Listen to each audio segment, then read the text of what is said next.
Hi, my name is Jonah Smith and I'm happy to be here and speak with you today. So the food and drink industry are a major contributor to Scotland's economy. It's worth around £14 billion per year according to gov.scot. In this speech, I'm going to talk to you about my Scottish heritage and talk about the food in Scotland. The three aspects of Scottish food that I want to talk to you about are popular dishes in Scotland, famous restaurants, and holiday meals. You should listen to me because I'm knowledgeable about my Scottish culture, and you could discover a food or restaurant in Scotland that you might want to try in case you decide to visit. The first aspect of Scottish food that I want to talk to you about are popular dishes in Scotland.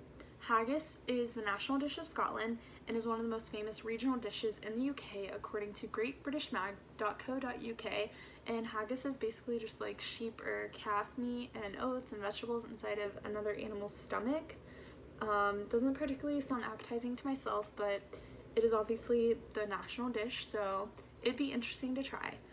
In an article, Ben Jonson said that shortbread was an expensive luxury, and for ordinary people, shortbread was a special treat reserved for special occasions. And this is actually because way back in the day, Scotland didn't want to pay the biscuit tax, which is what a lot of Europe had to pay, and so they got away with calling it shortbread and making it a certain way so that it was more affordable and tangible to all kinds of people. But now it's like a nice dessert or like a treat on holidays. A basic breakfast that they have a lot in Scotland is porridge, and it's just a breakfast cereal. It's very similar to oatmeal. I would say they're just different textures. You can add fruit to it, granola, whatever you'd like, but it looks really appetizing. The second aspect of Scottish food that I want to talk to you about are famous restaurants in Scotland.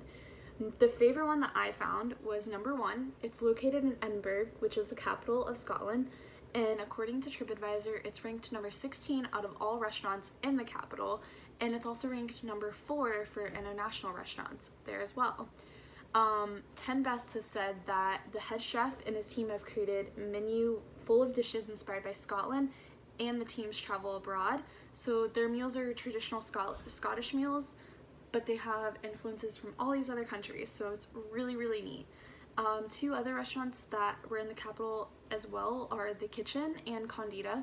They're top-rated Michelin star restaurants, which is basically the highest honor that a restaurant in Europe could get. They're all 5-star restaurants, and I found it interesting that most of them are actually located in hotels, so that was pretty cool. The third aspect of Scottish food that I want to talk to you about are holiday meals, and I specifically chose to talk about Christmas meals because that's my favorite holiday.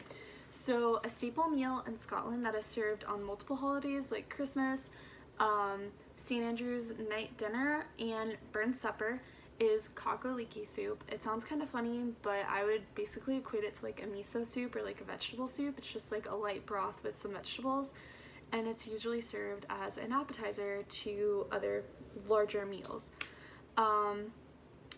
Stewart's Scottish Market says most Scots and Britons abroad want to stick to their traditional way when planning a Christmas dinner, which is why they mostly just have like the big traditional roasted turkey as like a staple at their table.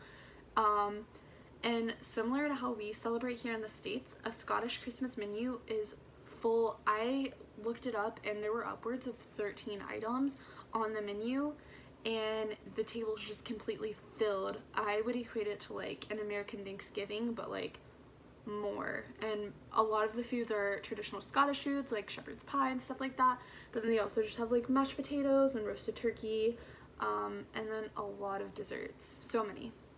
So once again, the part of my Scottish heritage that I chose to talk about was the food in Scotland, the popular dishes, the famous restaurants, and the holiday meals.